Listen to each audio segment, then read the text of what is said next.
തൃശ്ശൂരിൽ അന്തിക്കാട്ട് എസ് ഐക്ക് നേരെ മർദ്ദനമുണ്ടായി. അന്തിക്കാട് എസ് ഐ VP അരിസ്റ്റോട്ടിലിന് നേരെയാണ് ആക്രമണം ഉണ്ടായത്. അരിമ്പൂർ സ്വദേശി അഖിലാണ് സ്റ്റേഷനിൽ കയറി എസ് ഐ ആക്രമിച്ചത്. സൂരജ് സജി തൃശ്ശൂരിൽ നിന്നും വിവരങ്ങളുമായി ചേരുന്നു. പറയൂ സൂരജ്, യഥാർത്ഥത്തിൽ ഈ ഈ പോലീസ് സ്റ്റേഷനിൽ ഇരിക്കുന്ന എസ് ഐക്ക് വരെ തല്ലുകൊള്ളൂ എന്നുള്ള അവസ്ഥയാണോ?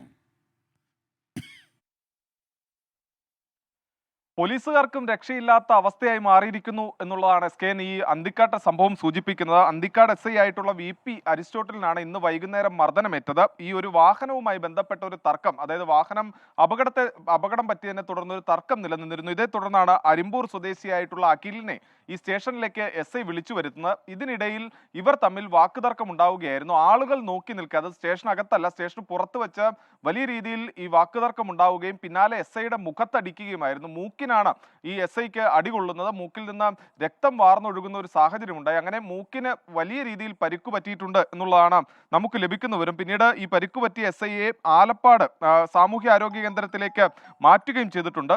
പിന്നീട് ഈ SIക്ക് മർദ്ദനമേറ്റതിനെ തുടർന്ന് SIയെ രക്ഷിക്കുന്നതിനായി അവിടുത്തെ തന്നെ ഒരു CPO ആദ്യഘട്ടത്തിൽ ഓടിയെത്തി. ഈ CPO ആയിട്ടുള്ള വിനോദിനും ഈ പ്രതിയുടെ ആക്രമണത്തിൽ പരിക്കേൽക്കുകയും ചെയ്തിട്ടുണ്ട്. സംഭവവുമായി ബന്ധപ്പെട്ടുകൊണ്ട് ഈ പ്രതിയായ അഖിലിനെ പോലീസ് കസ്റ്റഡിയിലെടുക്കുകയും ചെയ്തു. ഈ വാഹനം തട്ടിയതുമായി ബന്ധപ്പെട്ട തർക്കത്തെ തുടർന്നായിരുന്നു അഖിലിനെ സ്റ്റേഷനിലേക്ക് വിളിച്ചു വരുത്തുന്നതും പിന്നീട് വാക്കുതർക്കം ഉണ്ടാകുന്നതും SIയെ മർദ്ദിക്കുന്ന സംഭവത്തിലേക്കും എത്തിയത്. Okay, thank you Sooraj Saji.